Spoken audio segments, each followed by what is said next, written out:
how do we increase product activity? And the more product activity that increases, the more it will reflect on trading volume, more it will reflect on revenue, and more it will reflect on APY, and then overall the ecosystem growth. To draw an analogy, in TradFi markets, the size of the equity derivatives market is almost 9-10 times that of the equity market. In crypto, it's the opportunity is huge because even today the centralized and decentralized markets for derivatives put together compared to the spot market is smaller. So there's a huge opportunity in that space. And today's guest is the founder of a Perpetual DEX, a next gen Perpetual DEX, who are looking at recreating fireworks as is going on behind me in Singapore right now across the bay. They're looking at recreating that in the DeFi derivatives space. I'm Sri Misra, founder of Aarna Protocol, your host for the Alpha Nash podcast.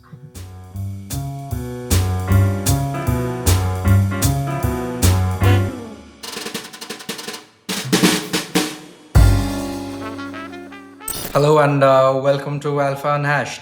Today we've got the founder of a very exciting Perpdex, a perpetual decentralized exchange called LogX, Akshit Bordia. Akshit, welcome to Alpha Nash. Thanks for having me.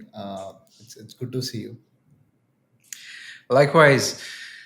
So Akshit, why did you think of building a Perpdex? Uh, to be very honest with you, the journey started back in 2017 when I used to sort of trade markets 24/7.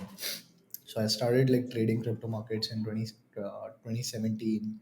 And then after that, like sort of in that particular cycle, was fortunate enough, lucky enough to make some positive returns out of it.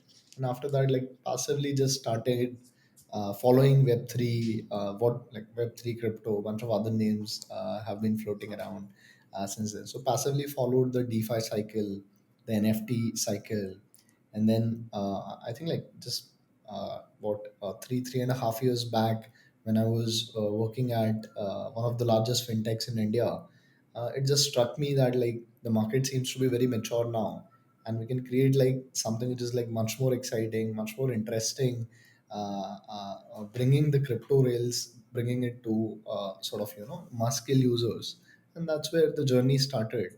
And the more deeper I sort of decided to delve into, I just realized the PubDex space is much less evolved than what I would like it to be.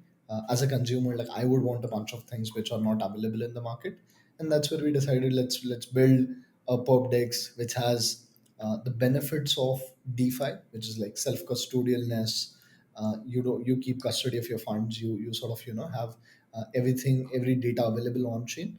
At the same time, liquidity and experience of a centralized exchange, which is what like we sort of bring in or port in a lot of aggregated liquidity from centralized exchanges. So that the idea is to like sort of merge these two worlds in a much more meaningful way with LogX versus let's say anybody else out there.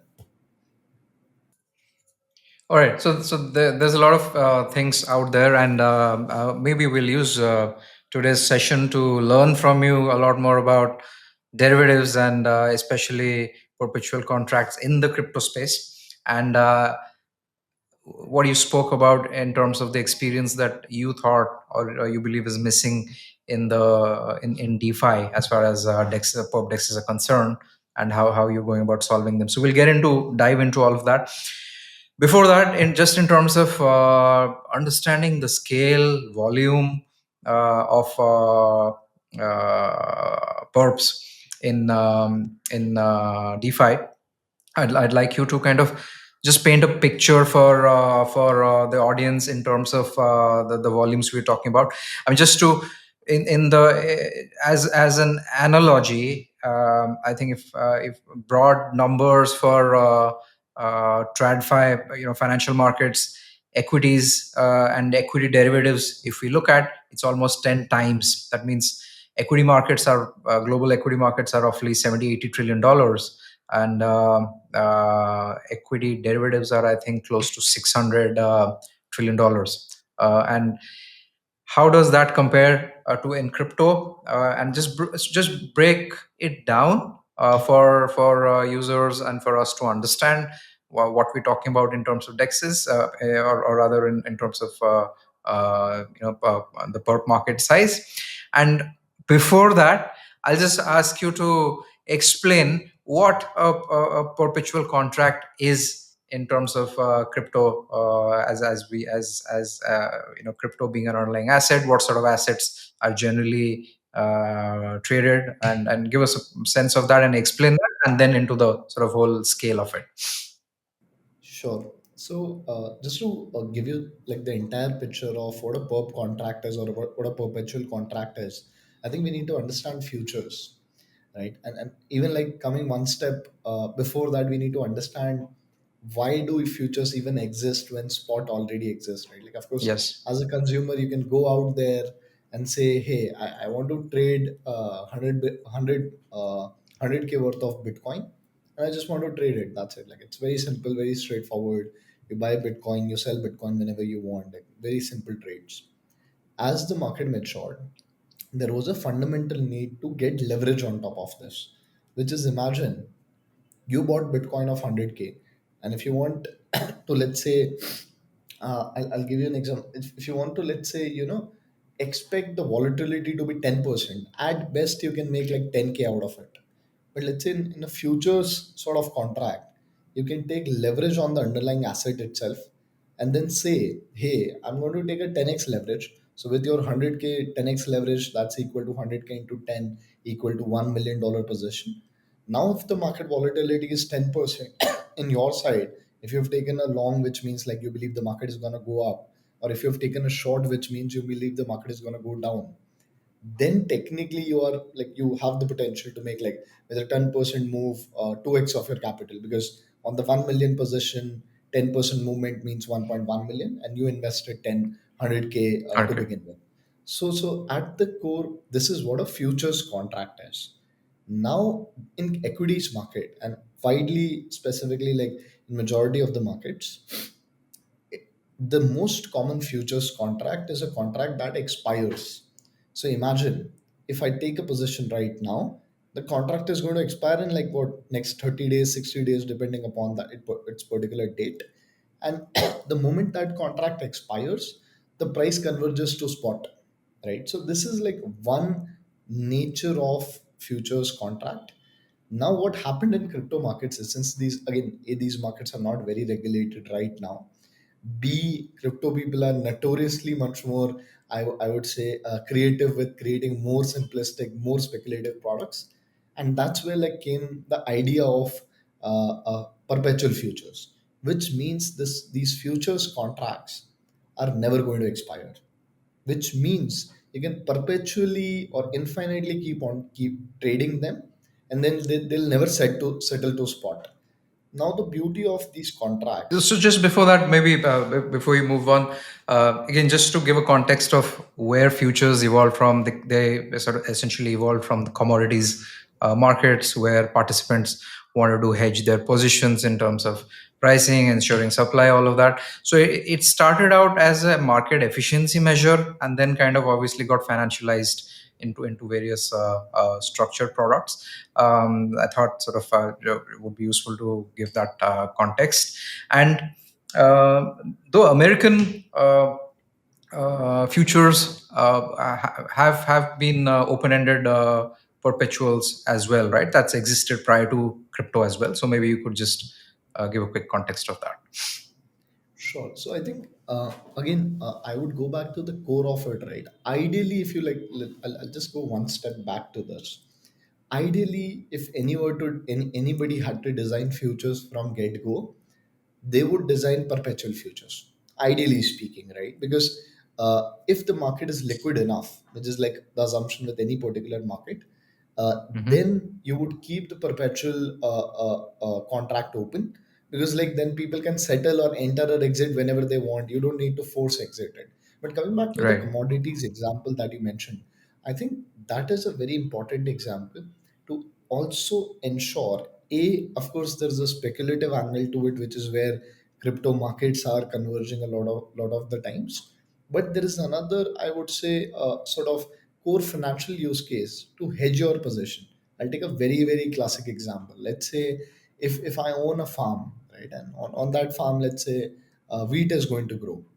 The point is, imagine if I believe right now, if the market believes right now that the price of this wheat is going to be, I don't know, $100 per kg, then I can take that position in the futures market and lock in my profits right now, so that tomorrow, let's say, because of whatever reason, the market fluctuates, the economy fluctuates, and whatnot, I have my $100 per kg secured. I think Secure. like that is like the core use case if you look at it from a utility perspective. But again, coming back to Web3 markets, crypto markets, it has Mhm. become like excessively speculative in nature. And that's why like these contracts are the most, I would say, raw form of speculation available in the market right now. Maybe like you can argue meme coins are also there, but at the core, these contracts are like highly speculative in nature.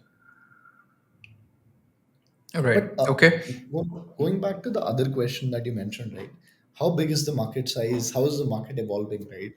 So let's pick the biggest player in the market, which is Binance, right?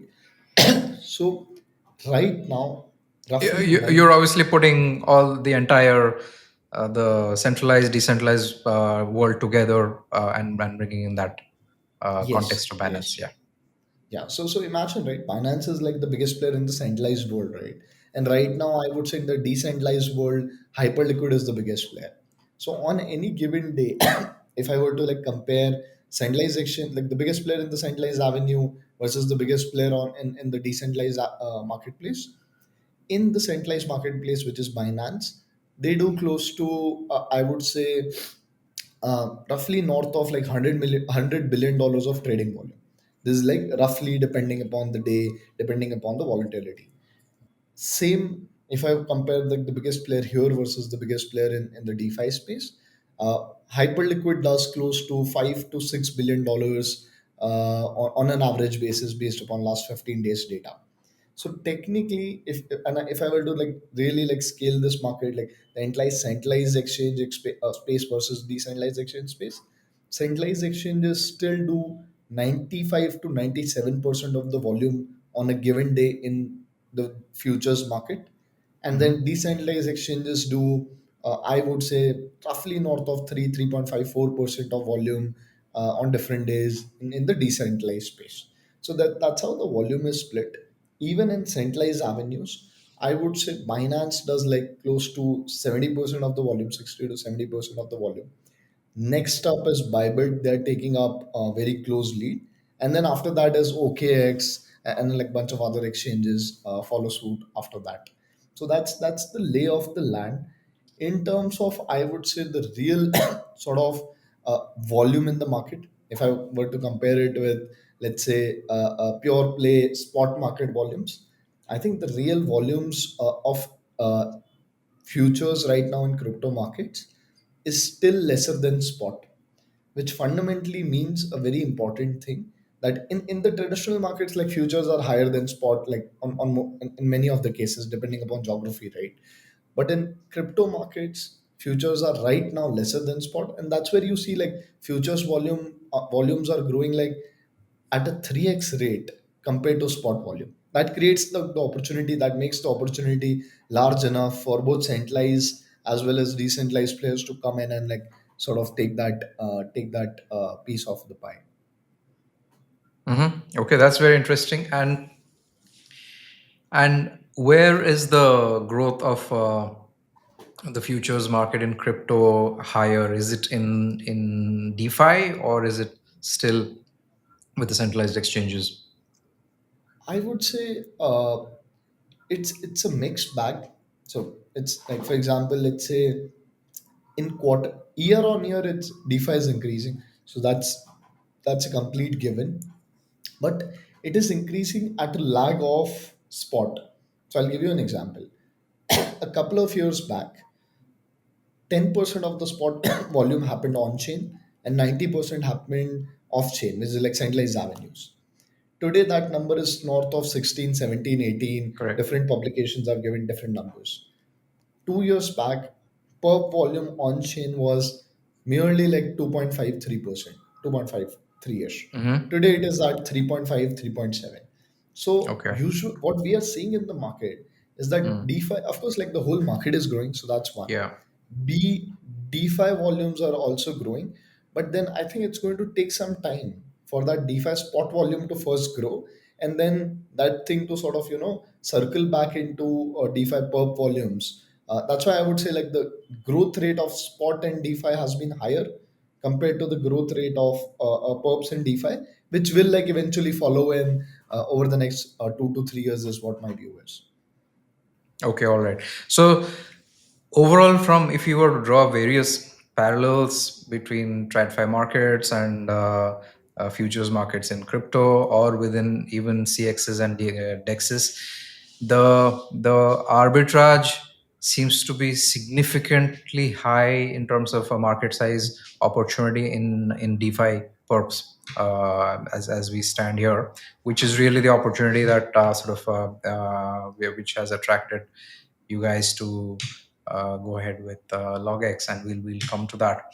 Again, going a step further here in terms of the market, who are the real OGs in this space, in the DeFi space? Of course, and we'll come to the where how some of these OGs like DYDX have now moved on to their own chains, and how liquidity overall is going to be impacted as some of these large OG dexes, pop dexes move to their own chain. So can you just to paint a picture of the, say, let's say the top 5 6 players, what's happening in that space, why that sort of started happening, and where we are, what's the current scenario?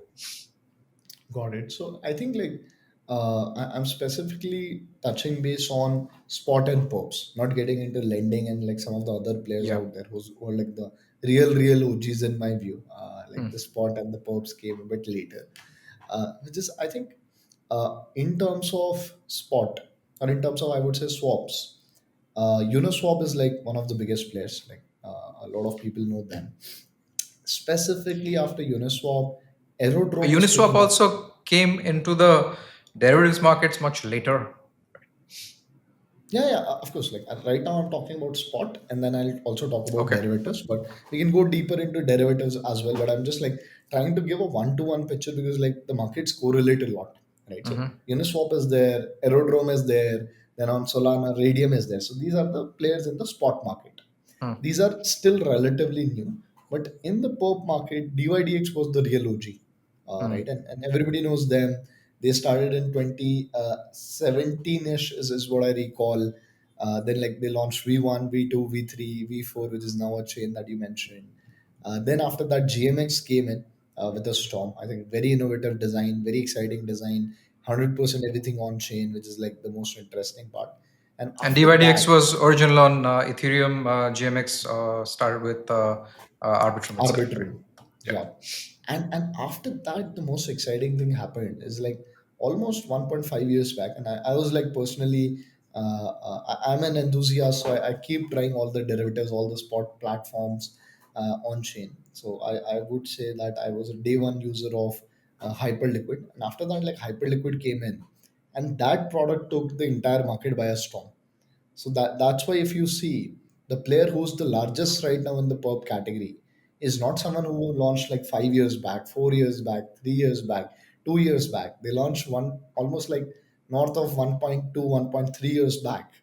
And then like right now they're the largest platform, at least in the perp space. Right. And okay, so before we get into app chains, specifically for derivatives, why did what made Hyperliquid really crack open the futures market? I think it's a mix of multiple things, and I think like for example, for us, for me as a user as well, and as a founder as well, it's been a constant pursuit to find out what's happening there, because I used to like the product. Like again, even though I would say we are competing in like somewhat similar territory, but I really like the product. That's one. But coming back to Hyperliquid, three things worked really well. One, they went really, really degen. When I say degen, what I mean by that is anything which is there on the market, which like people who are like on the edge of the market would know, they would have it. Which like really needs a team who can think degen mode like very, very deeply, right? Mm-hmm. I think they have this unique advantage. So they went really degen on asset listing. So you would see like they were the first ones to list friend tech perps. They were the first ones to like few days back list Donald Trump Trump token meme coin perps. So I think like Mm-hmm. that gives them a lot of edge amongst like very, very big traders, because like big traders just like love the product because of like one unique thing, and like nobody can replicate it unless like they're like extremely knowledgeable or they're in the trenches. So that's one. Second, I think the platform is completely gasless, fast, all the core things that a centralized exchange has versus let's say decentralization. Like whenever you talk to users, like you we keep on hearing, hey, I don't want to pay gas fees, I don't like have my funds on this chain and a bunch of other things, right? All the core issues when like you don't want 10 pop-ups, you want the transaction to go fast, you want the transaction to be gasless, were solved by Hyperliquid from the get-go. Day one, the minute comes out, the product works. Like you can just click a button, it's like it works as good as a centralized exchange. Not getting into the decentralization of it right now, but at the core, the product works really well. The third thing that worked for them, and I think like in my view, it's very counterintuitive, or it might not sound like a big thing, but I am very sure it's a big thing, because like an analyst in my team, I told him like, why don't you go and like you verify this particular thing, you do a lot of keyword research, sentiment analysis, like bunch of things, right? And the conclusion why Hyperliquid is so big today, one of the biggest reasons is that there was no VC involved, which is like again I would say very counterintuitive. No VC involved. So the real Degens, the real OGs who had like large funds could back Hyperliquid with all their heart, because they knew nobody, when the token launches, when we are the part of the ecosystem, nobody is going to be there during the unlocks apart from all of us. So technically, by real sense, users became the owners of Hyperliquid, and which is like the core ethos of, I would say, DeFi, which is like genuinely make your users like your owners. I think like that thing played out reputationally so well amongst like very good OGs, that like I think like that was a flywheel altogether. Good product, good other elements like degen listings, and then like very high reputational value because of this no VC thing. Yes, and yeah, that's. I think you've got a very good insight into the reasons why sort of Hyperliquid has really hammered the market recently, and I think all those 3 points are. We'll come to the third one, and I know you've got marquee investors at LogX, and how you're thinking about that right now. We'll get to that. Before that, again, digging deeper, you spoke about the underlying assets which they listed, for example, and that was one of the core reasons. So they played really to degens who obviously wanted more esoteric underlying assets, more volatility. In fact, otherwise the whole market with the usual assets would have a sort a range of volatility, which these guys wanted to be more degen on. What how many sort of what is the sort of universe of top assets in the whole underlying assets in the crypto futures space? So I think this is my favorite take, because we like, to be honest with you, we've picked that learning at LogX, we've implemented it now, and we're seeing results. Like we've started seeing results just specifically for the last 10 days. So I think like Hmm. this is a very interesting take that I'll mention the entire cycle over and above the core question you asked, right? Which is, I think, the universe of exciting assets in the crypto market is very deeply related to the meta shifts. right? Imagine what is happening this cycle.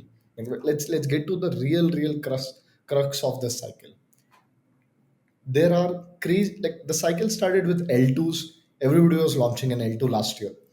Then the cycle very quickly moved to then people got bored of layer 2s. So they said, let me launch Telegram mini apps. So you saw Hamster and bunch of other Telegram mini apps. Like the Telegram ecosystem sort of started running up. Then everybody said, I'm bored of this.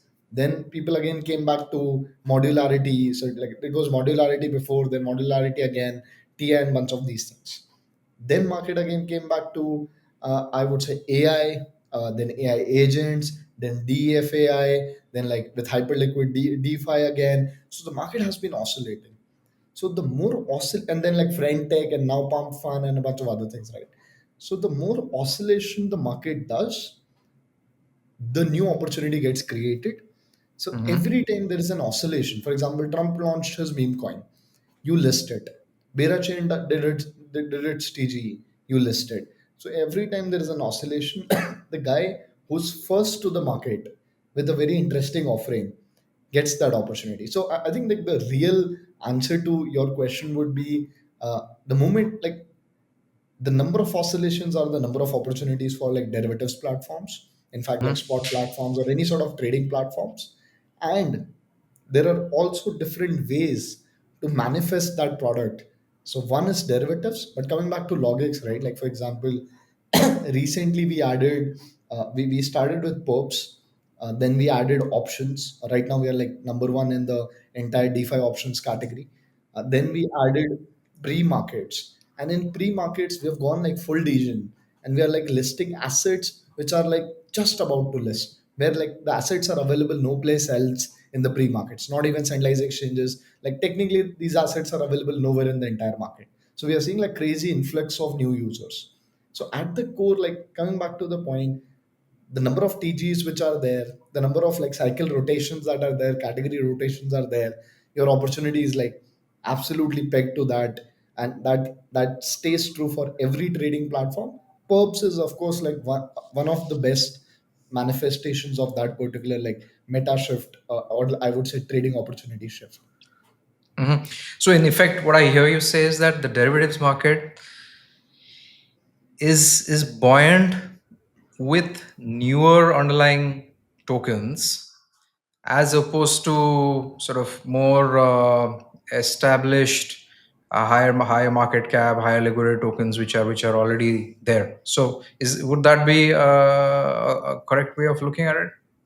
I think the correct way of looking at it is you attract users via newer meta shifts. Your users stay and use your product, and you make money on these larger asset caps. Or, for example, you make more money on BTC, ETH, and Solana, no matter how much you acquire users on these things. So I think like Mm, this is an excellent like standout acquisition tactic. But then mm. on the flip side, you make real money on, of course, like the majors. Right. Okay, no, so that's very interesting. Now, how did you guys go about aggregating liquidity? I mean, for any derivatives exchange on DeFi DeFi itself, one of the biggest challenges is liquidity fragmentation. And how did you go about fixing that when you launched? And what was sort of the volume then versus now?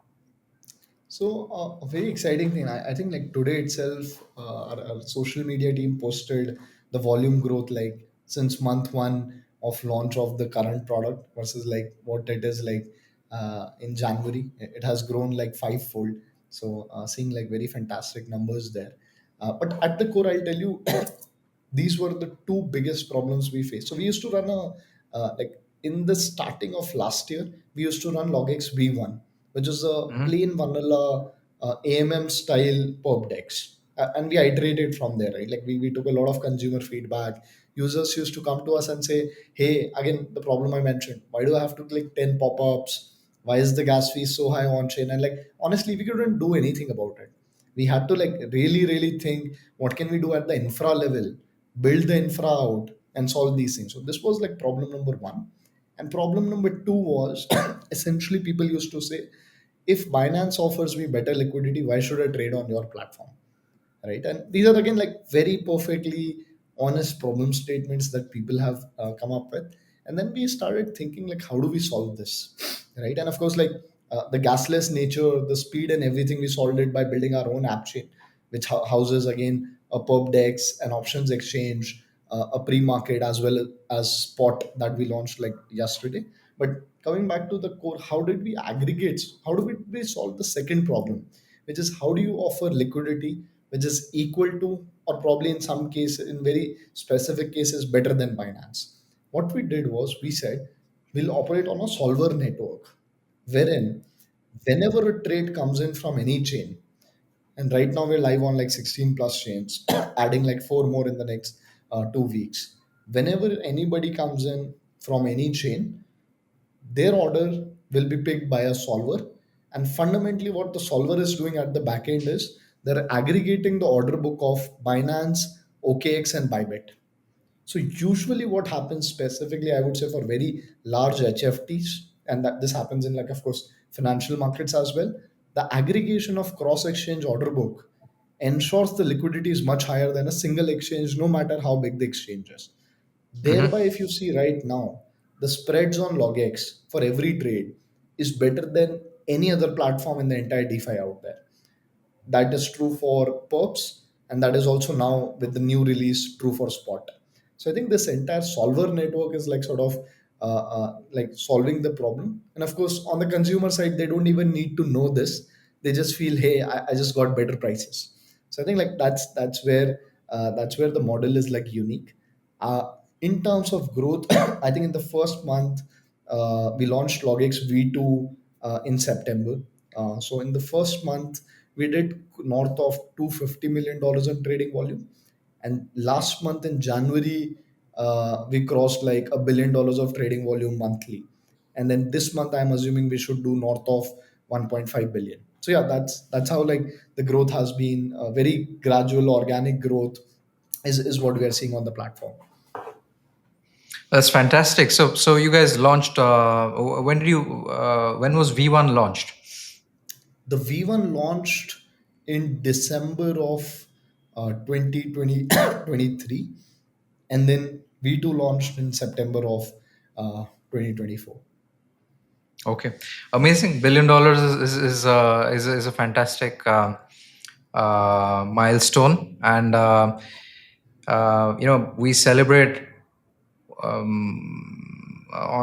the podcast one of your sort of achievements or moments that you'd like to. So I think that this one calls for a celebration, the $1 billion mark on LogX, unless you have something else to celebrate today. Yeah, absolutely. Actually, I have one thing which I feel like much more excited about than this $1 billion thing, which is, of course, we're doing volumes and a lot of platforms do volume. Like, I just want to be honest, right? I Yeah. really love it when people do something on my platform which they find better than Binance, better than, let's say, Hyperliquid, better than like anybody else, because that is a true testament of the product being better. What we are doing is like much more value adding than anybody else. So yesterday, a very amazing thing happened. A user withdrew money from Hyperliquid. A user withdrew money from Binance, and then they came to LogX. Hmm. So yesterday we listed spot markets on LogX. It's essentially a CFD, and the value prop that we offer on spot is that our slippage is zero, that nobody else offers in the entire market. In fact, that instrument itself, through its 0% is offered, does not even exist in the entire crypto market. Like we came up with the concept, like honestly, a few days back, shipped it, and like now it's live.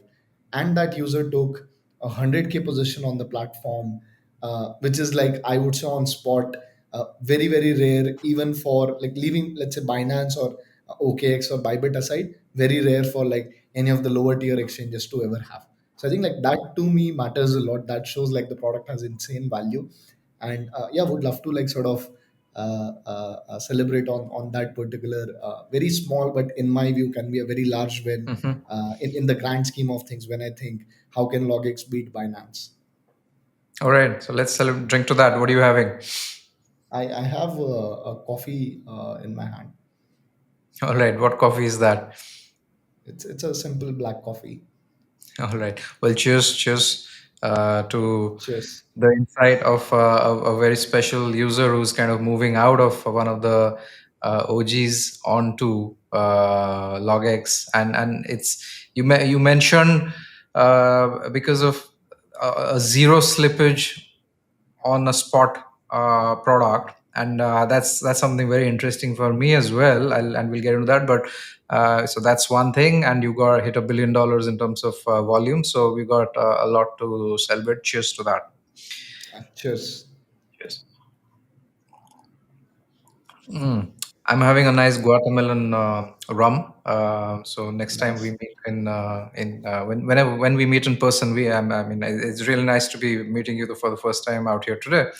So we should do cheers with something more with this rum probably. Yeah, yeah, absolutely. Okay. All right. So how do you make a zero slippage product on in DeFi for the spot market? At Arna protocol, for example, uh, we work at the sort of convergence of AI and tokenization, and the idea is to create crypto structured products which make it much more simpler for users to participate in the entire digital assets world. So we launched crypto's first AI quant tokenized structured product, which is called AFI 802. In fact, today we released V2 of that, and the all our the essentially the vault, it is designed to take and then our deep learning alpha 37's deep learning models inputs and swap all the assets into underlying recommended tokens using Uniswap V3 or 1inch. Okay. And all these are all spot trades. And one of the factors which is very critical for from an efficiency perspective is the slippage and the price impact. So how do you do that at LogX would be very interesting to understand, and maybe we could see if we could run our swaps on LogX. Very interesting. Probably something which now I'm thinking can be very useful, not just for retail, but for a lot of institutions or a lot of, I would say, token providers or OTC desks, or let's say very automated like products like Arna, sort of automated token buying structures as well. But I'll tell you how it happens. It's Mm. like very simple. The short answer is by not being greedy on perp markets. That's like the most one-on-one answer I can Mm. give. I'll tell you what is happening, and I think like the moment I say it, like everything will become like super apparent to you what's happening in this cycle. Mhm. Uh, so here it goes. Every token that has been listed on Binance, specifically the perp market, of course the spot market, like the information is public and very like easily observable, but specifically on perp market has been down only. 99% of the Yes. listings have been down only. Why? Because all these major market makers are doing is they're just shorting the token, taking the funding fees because like some people want to long it or whatever. Of course, like in the short they make money, they make hedge, and then like all the longs are like totally get wrecked. And then on the spot as well, this has a negative impact because like the price is like crazy volatile, specifically on the negative side. Like the confidence of the community is totally ruined. Mm. What is happening in this case is Binance, or let's say majority of the centralized exchanges, are taking benefit of sort of the liquidations because of this unique market structure where the liquidity is not very large for retail, and like they're just like constantly taking benefits of liquidations and liquidations and liquidations and just making money out of it. Mm. While ideally, if you think about these market structures, I'll go back to let's say forex market structures. There, if you want to win specific deals, you have to offer as a market maker negative spread. Like you have to commit negative spreads in many cases in forex markets, which is not the case with crypto markets because crypto, I understand like crypto exchanges think it's free money. So let me just Mm. grab like a lot of liquidation money. Nobody's gonna tell me anything and whatnot. But if you like really go back to the market structure itself, and I'll talk about spot as well. I think like that's a very different problem altogether, which we want to like sort of hit hard now, which is if you look at, for example, let's look at Bera chain TGE. Mm, 15% of the supply was coming out on paper. But if you like really cut down, this is not going to happen now. This might not, like these guys might not sell whatever. Roughly 5 to 6% of the supply would potentially be sold on day one, potentially. mm, Out of that, Binance took 2%, which mm, means 33 to 40%, or maybe it could be at like maybe 45% of the day one sell pressure mm, is directly attributed to Binance taking those tokens. Otherwise, like the token could have been up only, right? mhm, Which, what do I mean by this? Why do I bring this up? Which means there is money being made at certain avenues and just kept for the centralized party. But we mm, don't do that. The the way we are able to list spot markets at zero slippage is because it's, by the way, it's not like we call it spot for users to understand easily, but it's essentially a CFD, mhm, right? Which is essentially a contract for difference, which means these markets, imagine like the more, let's say, a user takes let's say buys a spot position, my perp markets become more liquid, right? So the fees that I was paying to, let's say my solvers were paying to Binance, OKX, Bybit to like hedge some of the positions on LogX, that fees users don't need to give, like these solvers don't need to give right now. They mhm, already hold a position, and through that they can open higher amount of open interest on LogX. So by design, they are getting more trading volume. So what is happening is, by offering this zero slippage opportunity, they're making more money on perps, not by essentially taking advantage of retail getting wrecked. They're just like saying new users are coming in. I have a default hedge position because of their spot holding. I will just open up more open interest on perp side and I'll make like fees there. So I think like that is a very, very honest and unique market structure. Of mhm. course, like forex markets use this structure since a long time. Crypto markets are like, I know like crypto sort of entities are like relatively greedy, so they're not doing this flow. But my view is that's why I said why am I so happy about that one user is because if enough people know about this, they would never ever use any other platform, because they're just like sort of, imagine like if I like the Yeah. arbitrage is simple. If I charge you 10 rupees for something, and let's say someone else charges you 5, and it's the same product, you're just always going to go to 5. So I think like that is what we're like engineering at the very core at this point. Right. No, that's it's very interesting. There's a lot to unpack in what you said, but overall, even of course, Barachins all over X and everywhere else right now, and the stats when you look at the how Binance is just being used for exit liquidity essentially, and these are staggering stats in terms of how retail is getting rugged essentially on everything is actually a sad scenario for the entire market.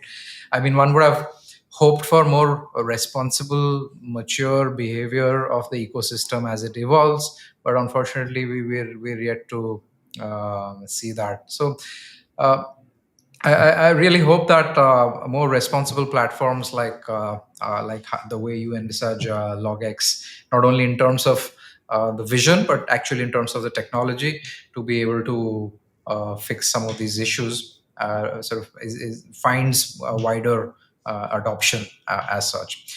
And sort of coming to that, you guys have also done your TG, have you? Yep, Which was our token is when? already live. It went live when the V2 product launched. That was on September 24th. Okay, and what's been your experience with that, and where all is it listed, and whatever I mean, I'd love for you to share candidly whatever your experience has been with the token launch, and things that you liked, things that you just didn't like about it. Got it. So I think like, to be honest with you, a lot of what our product is right now and a lot of things that are working for us are a direct response to whatever I personally felt while we were doing our TGE, right? And of course, I understand like it's not that every player is bad, but I just feel like specifically when we launched our token, right? There was insane amount of time that I was spending, and I've heard the same with like a lot of founders. A lot of founders I keep like helping out for their token launch as well. They are frustrated with centralized exchanges. Like Mm-hmm. it was a very tough journey specifically for me, and again like I'll be very candid on that. Not because of like we didn't have the metrics, we didn't have X or Y, whatever. Like we were a profitable platform since like long ago. The issue was there is a long queue, and like some party at some point in time is trying to optimize and get the best deal out of you, which to me sounds like, and I don't want to say this, but to me sounds like your founder rugging. And that's the standard of the market. That is something which everybody is facing in the market. The moment exchanges see volumes are picking up, they'll spike up their listing price by 2x 3x. In fact, you will be surprised to know there are exchanges from last cycle which used to work last cycle. They don't work, like nobody is trading on them this cycle, but they still would charge you more than, let's say, the platforms which are working this cycle because of reputation. And as a founder, like you have no option, because like everybody thinks I have to list on X, I have to list on Y, and this will happen and that will happen, and if I don't do that, nothing is going to happen. But the whole point here is like the way at least like I would share RTG experiences. It was a very good thing that we got the token out of the door. The reason I say that is because now when I build product, I build it with my complete energy. We don't have to think about the token on a daily basis. We build the product, and then the best part about our token is 100% of the revenue made on the platform, net revenue, flows back to the token. So that is like Mm-hmm. a response to the earlier question you asked me, which is like, how do you also like LogX also has raised close to $10 million from Sequoia, Coinbase Ventures, GFC, and a bunch of other folks. The my answer to the question, let's say, of course, Hyperliquid does not have a lot of like VCs and whatnots, which is amazing. Like they don't have VCs, so that's good. That's like I would say it's a very good scenario from a community perspective. But then that does not mean a VC funded project cannot be community centered. So that's where we decided whatever the platform makes, our goal is to grow the platform and Mm-hmm. on a very fundamental basis over a 6 month, 12 month, 18 month, 2 year, 3 year horizon, when the revenues on the platform, activity on the platform increases, revenues will increase, and the cash flow, 100% of that flows back to the token. So Mm-hmm. thereby, by design over a long period of time, the entire project is community owned because all value created on the platform is just flowing back to stakers and to the token holders.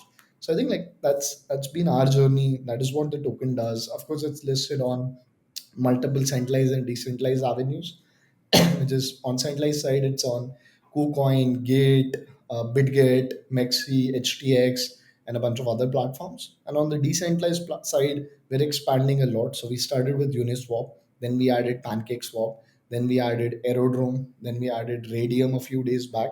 We're going to add a couple of more avenues. And it's also with the spot launch on LogX yesterday for Bera token. It's also going to like the spot for LogX is also going to launch on the LogX platform within the next 2 days. So yeah, that's been the journey at least on the token side. Mm-hmm. All right. I can understand some of those sort of frustrations as you know, crypto founders. Several I've spoken to, not just in the context of the podcast, but outside as well. Everyone has pretty rough stories about their TGs and what's happening in that space.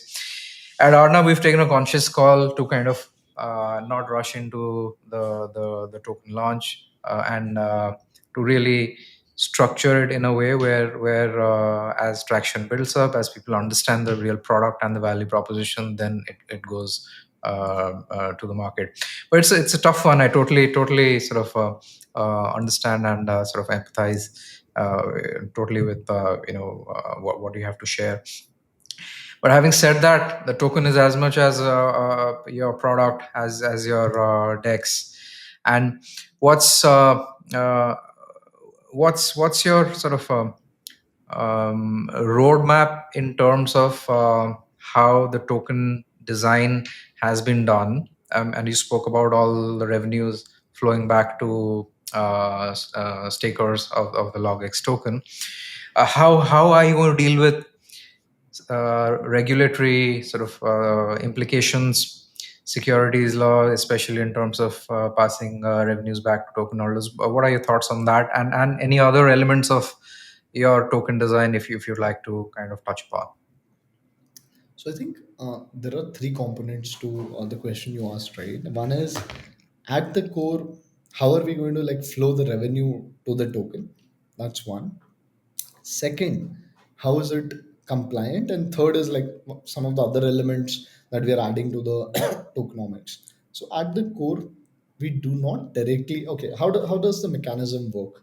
And I would like give credit to the Aave Foundation on this one, or the Aave DAO on this one, because they brought up a very exciting proposal which they haven't implemented, we have implemented. So it's a very interesting experiment for them to observe. So which is they brought up a proposal wherein if they meet certain metrics, the Aave platform and their stablecoin GHO is going to meet certain metrics, they're going to turn on the fee switch. Wherein what they're going to do is they're going to buy back. Let's assume like if they make $100, like they decide 50% is going to stakers. They're going to buy back, use that 50% of the capital, buy back the token in the market, and give it to stakers. This creates a two-way loop. One, you took all that money, you injected liquidity in the market by buying back the token.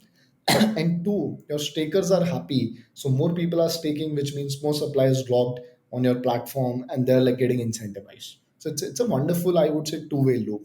What we did was we thought it's an amazing idea. We were also thinking about buyback and burn and a bunch of other mechanisms, and we implemented this one. Turns out now in the market, if you look at like majority of the DeFi protocols, this has become the gold standard. Wherein like even GMX is moving toward this, Gains is moving to this, Vertex recently moved to this. So a bunch of folks are moving to this like slowly, slowly. Now coming back to the next step, which is the second one. How is this compliant, right? I think like for a long, long time, for DeFi tokens, there was no mechanism to share revenue.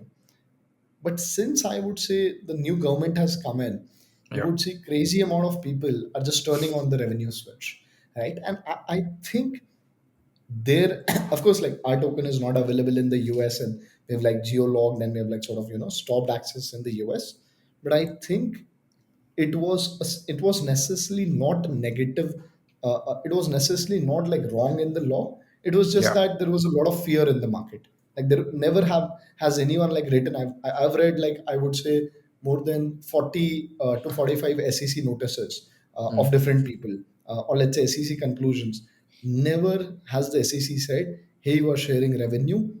You are breaking this." Like that statement. It was just a fear statement. What does that mean? That means if you're doing it in a compliant way, if you're doing it in a transparent way, for example, our buybacks are like very much public, everything is like automated, then there's an assumption of the market right now. That's why like Athena is switching it on, Aave is switching it on, like all the majors are switching it on. Is there is an assumption in the market this is going to be fair market practice.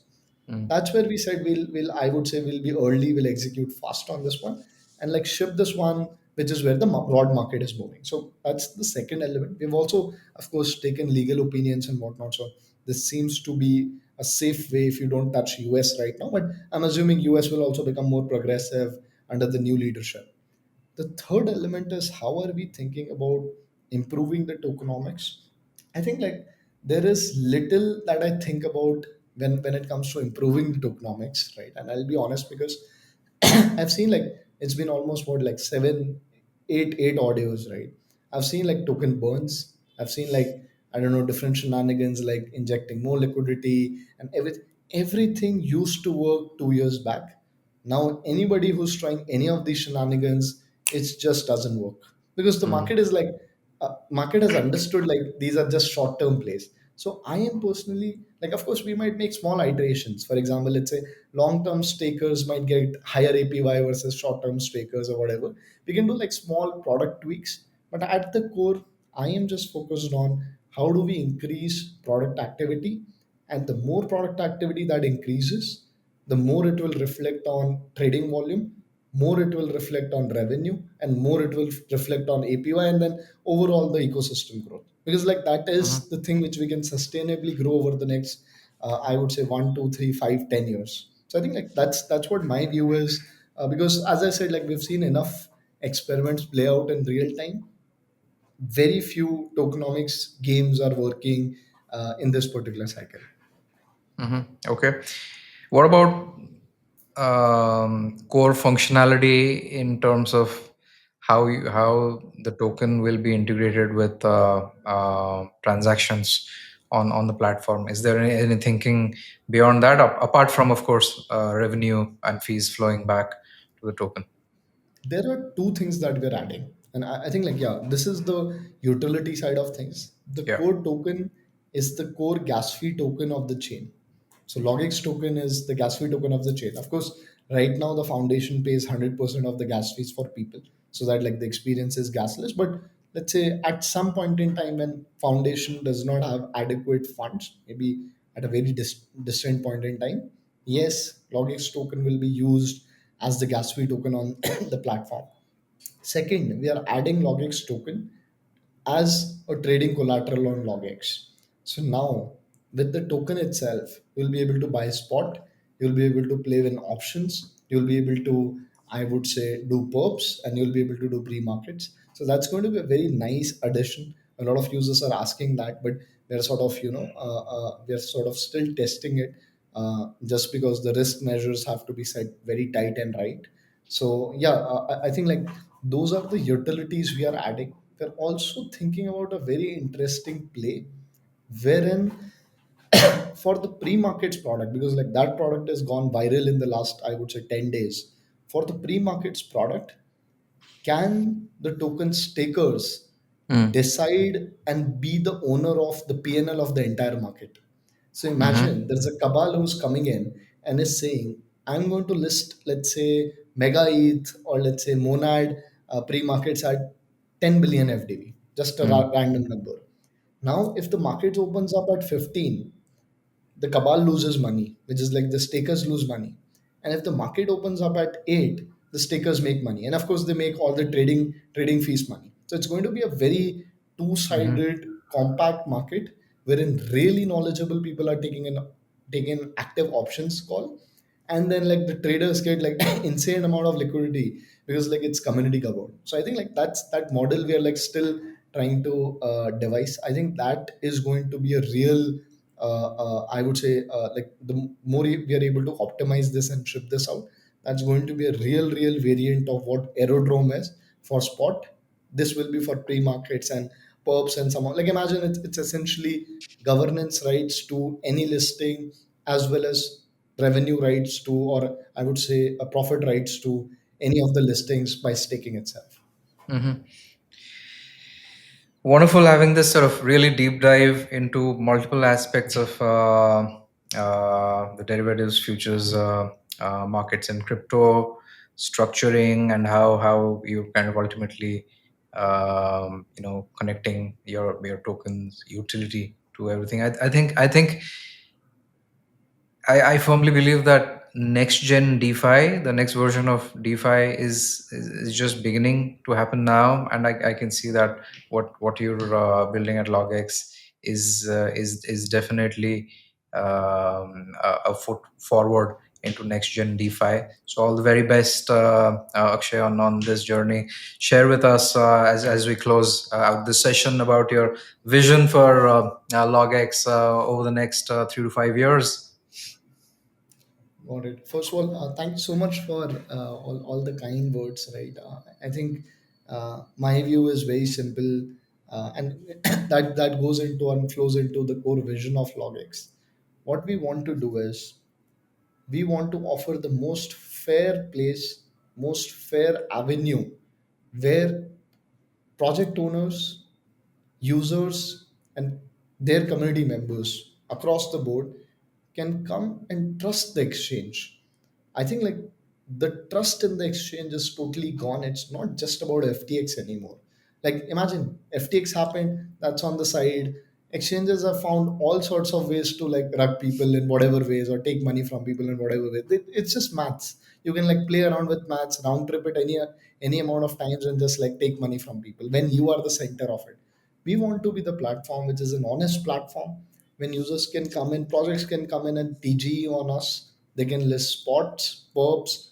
We are not going to ask money from them. We are going to in fact invest our money for their success, right? So that is my vision, to make LogX the most trusted platform in the entire of DeFi and CeFi world, with a suite of products which are as good as a centralization in terms of experience, so that people know I can't trust maybe like 50 people in the market, but I can trust like this one guy, this one platform, and I'll go there and I'll do it on a trusted platform.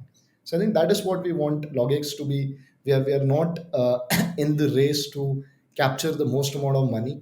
We don't want to play that game. We are in the race to capture the most amount of happy users, most amount of happy people associated with us, and that in my view will like create long term value for everyone involved. So yeah, that's what our vision is. That's what we honestly want to do.